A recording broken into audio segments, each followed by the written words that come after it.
Welcome to my self trading. Today வீடியோல நம்ம பார்க்க போற topic Suraj estate developer limited IPO பத்தி தான் இந்த வீடியோல நம்ம பார்க்க போறோம். இந்த கம்பெனியோட டீடைல்ஸ் இந்த இடத்துல இருக்கு, ரீட் பண்ணிக்கோங்க. இந்த கம்பெனியோட ஐபிஓ அப்படின்னு நம்ம பாக்குறப்ப டிசம்பர் 18 இருந்து டிசம்பர் 20 வரைக்கும் இந்த கம்பெனியோட ஐபிஓ ஓப்பனிங்ல இருக்கும். இந்த கம்பெனியோட ஃபேஸ் வேல்யூ அப்படின்னு பாக்குறப்ப பர் ஷேர் வந்து பாத்தீங்கன்னா 5 ருபீஸா இருக்கு. இந்த கம்பெனியோட பிரைஸ் பெல்ட் லோயர் பெல்ட் 340 ருபீஸாவும் அப்பர் பெல்ட் 360 ருபீஸாவும் இருக்கு. இந்த கம்பெனியோட ஐபிஓ நம்ம அப்ளை பண்றப்ப லாட்டுக்கு 41 ஷேர்ஸ் வந்து நம்ம பை பண்ற மாதிரி இருக்கும். இந்த கம்பெனியோட டோட்டல் இஷ்யூ எவ்வளவு, ஃப்ரெஷ் இஷ்யூ எவ்வளவு அப்படின்ட்டு இந்த இடத்துல க்ரோஸ்ல வந்து பாத்தீங்கன்னா மென்ஷன் பண்ணிருக்காங்க. இந்த கம்பெனியோட லிஸ்டிங் அப்படின்னு நம்ம பாக்குறப்ப பிஎஸ்சி என்எஸ்சி ரெண்டுலயுமே வந்து பாத்தீங்கன்னா லிஸ்டட் ஆகுது. இந்த கம்பெனியோட ஷேர் ஹோல்டிங் ப்ரீ இஷ்யூ எவ்வளவு, போஸ்ட் இஷ்யூ எவ்வளவு அப்படின்னு நீங்க மென்ஷன் பண்ணிருக்காங்க.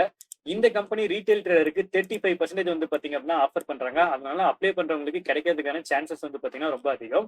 இந்த கம்பெனியோட பைனான்சியல் டீடைல்ஸ் அப்படின்னு நம்ம பாக்குறப்ப 2021ல இருந்து 2023 வரைக்கும் டேட்டா வந்து பாத்தீங்கன்னா கொடுத்திருக்காங்க. இதுல மென்ஷன் பண்ணிருக்க எல்லா வேல்யூமே க்ரோஸ்ல வந்து பாத்தீங்கன்னா மென்ஷன் பண்ணிருக்காங்க. இந்த கம்பெனியோட அசெட் அப்படின்னு நம்ம பாக்குறப்ப 2021ல இருந்து 22-23 கண்டினியூவா வந்து பாத்தீங்கன்னா இன்க்ரீஸ் ஆயிருக்கு. ரெவன்யூ அப்படின்னு நம்ம பாக்குறப்பையும் 2021 கம்பேர் பண்றப்ப 22 இன்க்ரீஸ் ஆயிருக்கு, 23 வந்து பாத்தீங்கன்னா இன்க்ரீஸ் ஆயிருக்கு. ப்ராஃபிட் ஆஃப்டர் டாக்ஸ் அப்படின்னு நம்ம பாக்குறப்ப 2021 கம்பேர் பண்றப்ப 22-23ல கண்டினியூவா இன்க்ரீஸ் ஆயிருக்கு. நெட்வொர்க் அப்படின்னு நம்ம பாக்குறப்ப 21, 22, 23 பாக்குறப்ப கண்டினியூவா இன்க்ரீஸ் ஆயிருக்கு.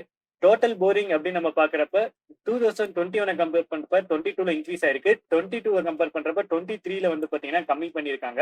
கடன் வந்து பாத்தீங்கன்னா கடைசியா 2023ல கொஞ்சம் கம்மி பண்ணிருக்காங்க. இந்த டோட்டல் போரிங் மட்டும்தான் இந்த கம்பெனி பைனான்சியலா நம்ம பாக்குறப்ப நெகட்டிவா இருக்கு. மித்தபடி மீதி எல்லாமே பாசிட்டிவா தான் இருக்கு. இந்த கம்பெனியோட ஐபிஓ டேட் அப்படின்னு நம்ம பாக்குறப்ப டிசம்பர் 18, 2023 ஓபன் ஆகுது. இந்த கம்பெனியோட ஐபிஓ க்ளோசிங் டேட் டிசம்பர் 20, 2023. பேசிக் அலாட்மெண்ட் அப்படின்னு நம்ம பாக்குறப்ப டிசம்பர் 21, 2023. இந்த கம்பெனியோட ஐபிஓ நீங்க அப்ளை பண்ணி உங்களுக்கு கிடைக்கல அப்படின்னா டிசம்பர் 22, 2023 அன்னைக்கு உங்களுக்கு ரீஃபண்ட் ஆயிரும். இந்த ஐபிஓ உங்களுக்கு கிடைச்சிச்சு அப்படின்னா டிசம்பர் 22, 2023 அன்னைக்கு உங்களோட டிமெட் அக்கௌண்ட் இந்த ஷேர் வந்து கிரெடிட் ஆயிரும்.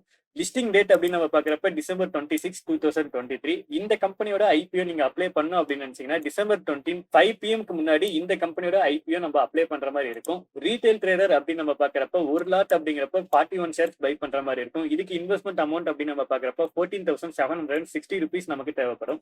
இதுவே ரீட்டைல் ட்ரேடரா வந்து நம்ம மேக்ஸிமம் 13 லாட் வரைக்கும் அப்ளை பண்ணலாம். 13 லாட் அப்படிங்கிறப்ப நம்ம 533 ஷேர்ஸ் பை பண்ற மாதிரி இருக்கும். இதுக்கு இன்வெஸ்ட்மெண்ட் அமௌண்ட் அப்படின்னு நம்ம பாக்குறப்ப 1,91,880 ருபீஸ் நமக்கு தேவைப்படும். இந்த கம்பெனியோட ஷேர் ஹோல்டிங் ப்ரீ இஷ்யூ அப்படின்னு நம்ம பாக்குறப்ப கம்பெனி கிட்ட 100% இருக்கு. போஸ்ட் இஷ்யூ அப்படின்னு நம்ம பாக்குறப்ப 74.95% சேஞ்சஸ் ஆயிரும் அப்படின்னு மென்ஷன் பண்ணிருக்காங்க. இந்த கம்பெனியோட கிரே மார்க்கெட் பிரீமியம் அப்படின்னு நம்ம பாக்குறப்ப 14/12/2023 அன்னைக்கு இந்த கம்பெனியோட கிரே மார்க்கெட் பிரீமியம் அப்படின்னு நம்ம பாக்குறப்ப 65 ருபீஸ் இருக்கு. எஸ்டிமேட் லிஸ்டிங் அப்படின்னு நம்ம பாக்குறப்ப 425 வந்து பாத்தீங்கன்னா ஓப்பன் ஆகலாம் அப்படின்னு இருக்கு. இந்த கம்பெனி பர்சன்டேஜ் வைஸா பாக்குறப்ப கரண்ட் டைம்ல 18% அப்சைட்ல ஓப்பன் ஆகிறதுக்கு சான்சஸ் வந்து பாத்தீங்க அப்படின்னா இருக்கும். சோ இந்த கம்பெனியோட ஐபிஓ ஓப்பனிங் டேட் டிசம்பர் 18 அப்படிங்கிறப்ப டிசம்பர் 18 அன்னைக்கு இந்த கிரே மார்க்கெட் பிரீமியம் செக் பண்ணுங்க. மினிமம் ஒரு 40% மேல இருக்கு அப்படின்னா இந்த கம்பெனியோட ஐபிஓ அப்ளை பண்ணுங்க. இல்ல அப்படின்னா இந்த கம்பெனியோட ஐபிஓ நம்ம அவாய்ட் பண்ணிக்கிறது ஒரு பெஸ்ட் வேவா இருக்கும் அப்படின்ட்டு என்னோட சஜெக்ஷன். நான் இந்த கம்பெனியோட ஐபிஓ அப்ளை பண்றேனா இல்லையான்னு கேட்டீங்கன்னா ஐபிஓ ஓப்பனிங் டேட் அன்னைக்கு 40% மேல இருந்தது அப்படின்னா இந்த கம்பெனியோட ஐபிஓ நான் அப்ளை பண்ணுவேன். இல்ல அப்படின்னா இந்த ஐபிஓ நான் அப்ளை பண்ண மாட்டேன். இந்த வீடியோ ஒரு எஜுகேஷன் பர்பஸ்க்காக தான் கிரியேட் பண்ணிருக்கோம். நம்ம செபி ரிஜிஸ்டர் அட்வைசர் கிடையாது. நீங்களும் இந்த மாதிரி ஐபிஓ அப்ளை பண்ணணும் அப்படின்னு நினைச்சீங்கன்னா வீடியோ கீழே டிஸ்கிரிப்ஷன்ல angel one demat account link இருக்கு. அந்த லிங்க் யூஸ் பண்ணி அக்கௌண்ட் ஓப்பன் பண்ணி உங்களோட ஐபிஓ இன்வெஸ்ட்மெண்ட்டை ஸ்டார்ட் பண்ணுங்க. நம்மளோட யூடியூப் சேனல் ஃபர்ஸ்ட் டைம் வந்தீங்க அப்படின்னா மறக்காம நம்மளோட யூடியூப் சேனல் சப்ஸ்கிரைப் பண்ணுங்க. Have a great day guys.